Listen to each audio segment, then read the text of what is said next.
So the first one we have is where have all the prize bucks gone? And it says the scientist issues. Sorry, I can't really read it. A recent issue of Hunting and Fishing magazine reported that y'all can look at that one. A recent issue of Hunting and Fishing magazine reported that populations of male deer, or bucks as so called, reaching sexual maturity have smaller antlers than they did in the past. Which statement best explains the decreasing antler size of the buck population? So A is the bucks grow their antlers slowly and reproduce as quickly as they can. B is more mutations occur to help the deer population. And C is bucks that reproduce with smaller antlers are less desirable to hunters.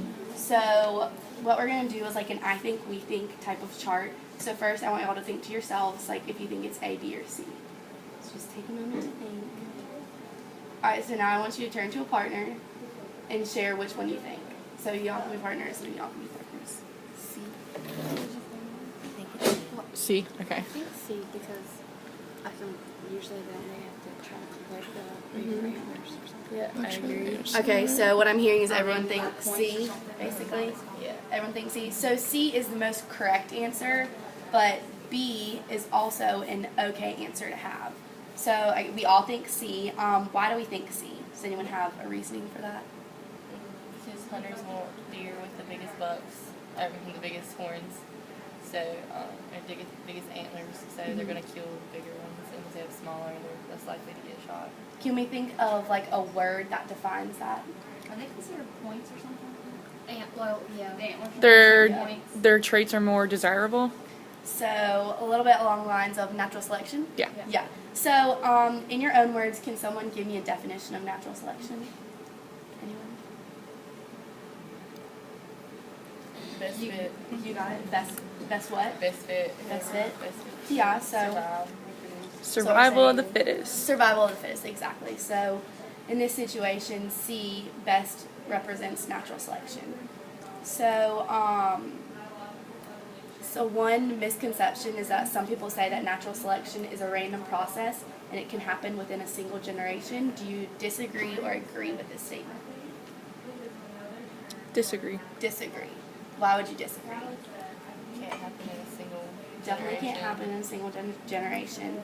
Because And- we choose our own natural selection. yeah, and is it random or is it not random? The gene mutation's random, but the picking of it's not. Yeah, so, yeah, we'll get to mutations later.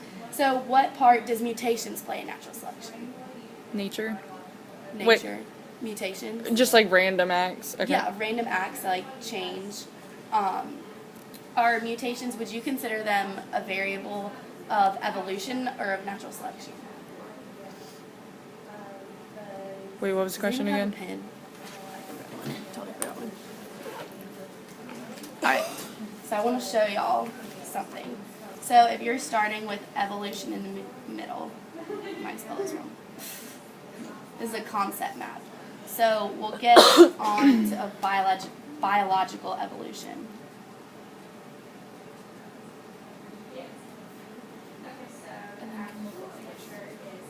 That'd be another one. So when we go out, do you think it goes to mutation or natural selection? Or do you think that both of them go out of biological evolution? It's both. Both, yeah. So there are two different variables that all tie together into evolution. So it'd be mutations and natural selection.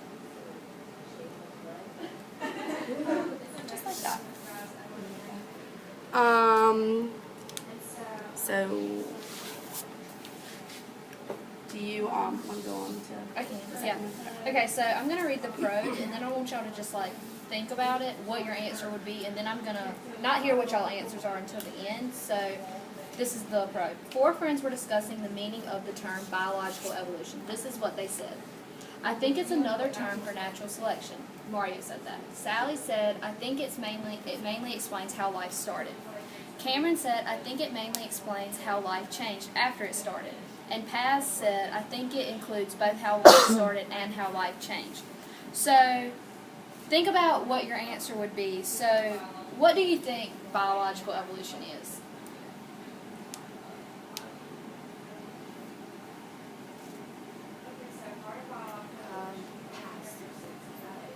like past. Past. I mean past. Past. Paz. Oh, you're thinking Paz is right. Okay, so biological evolution is actually like it's not how life started. It's how life is how it started and then how it's diversified. It's just how it changes over time. So most students do misconceive this with the origin of life because like that's the scientists are always trying to figure out where life started, but biological evolution is actually how it's changed since it started, not how it started, because origin of life actually falls under chemical evolution, not biological evolution. So, so now that we've gone over, now who would you think would be right?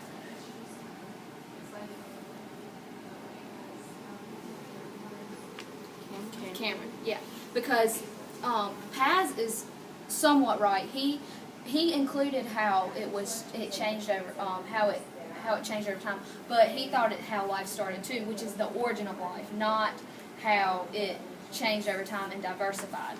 So I just had a picture of this, and so what would be the common day animal now? Elephant. Yeah. So this is how an elephant has evolved over time. So what's changed about the elephant? Trunk. Under tusk. Tusk, trunk, ears, elongated face. Yeah. So, like, along many thousands of years ago, apparently the elephant didn't need a long nose and tusk to survive. It looks completely different than it did, than it does today. So, why are fossils important to us when we're talking about evolution? It shows like what it organisms look like back then. Yeah, it's exactly like with this picture, like the merithium, it has transformed so much over time. So, what's another animal that you would that you think would be interesting to look at over time, like the elephant? The giraffe. The giraffe. So, what do you think the giraffe has done over time? Probably next, probably not. Yeah. So, anything else? Well, not to be like controversial, but like humans and everything. That's another point I wanted to talk about. You know, that's like a big issue. Yeah, that's why I something like that. But I mean, we've still evolved over time. Like we have.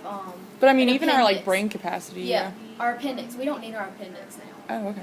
So, I mean, people get appendicitis and it almost kills them, but we don't. There's no use for it anymore. But so maybe thousands of years ago, the appendix was something that we needed, and also.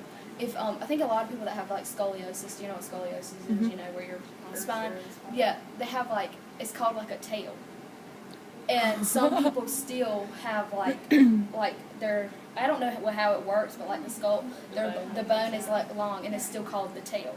So some people have it and some people don't. So it's like evolved for like something. We might have had a tail, like you just don't know. It's one of the most controversial things, but. I mean, we do know that we have evolved. I mean, we're taller, just all that. Do you have Where any? did dogs evolve? That's a good question. I mean, that's a really. I mean, if you would think back to something like maybe an ancestry, I don't know, Yeah, something like that, like a wolf. Because I mean, you have what's it called? The dog that looks like a wolf. I haven't drawn a blank. Husky. Yeah. Oh yeah. Yeah. I was about to say shepherd. Yeah. So like a husky, they look like a wolf, but they're not wolves. They're dogs. So I mean, yeah, something maybe like a dangerous like wild animal has evolved to our household pet. So. Well, I guess like what we started with on the probe, one of like the main misconception of the probe is that the origin or evolution is a theory of the origin of life. So do you guys understand, can someone in their own words like say how you understand that they're different now? Wait, how the origin how of origin of life and evolution and evolution are different. I mean, I would think the origin of life is a starting point for us, whereas evolution is changing with our like atmosphere and Yeah, because the origin of life is where it all began, and evolution is just the change over time that has occurred. So they really don't play hand in hand, but that's a big misconception that people believe that evolution does play, or is a theory of origin of life. And It says right here in our information, it says scientists seek to understand how life started, but this aspect of biology is not the central focus of the theory, biological evolution. So, I mean, we still are seeking how the origin of life happened, but it still doesn't, because that's what a lot of people think. They think it started. It starts and then it changes. It's just, it starts and then evolution is completely different.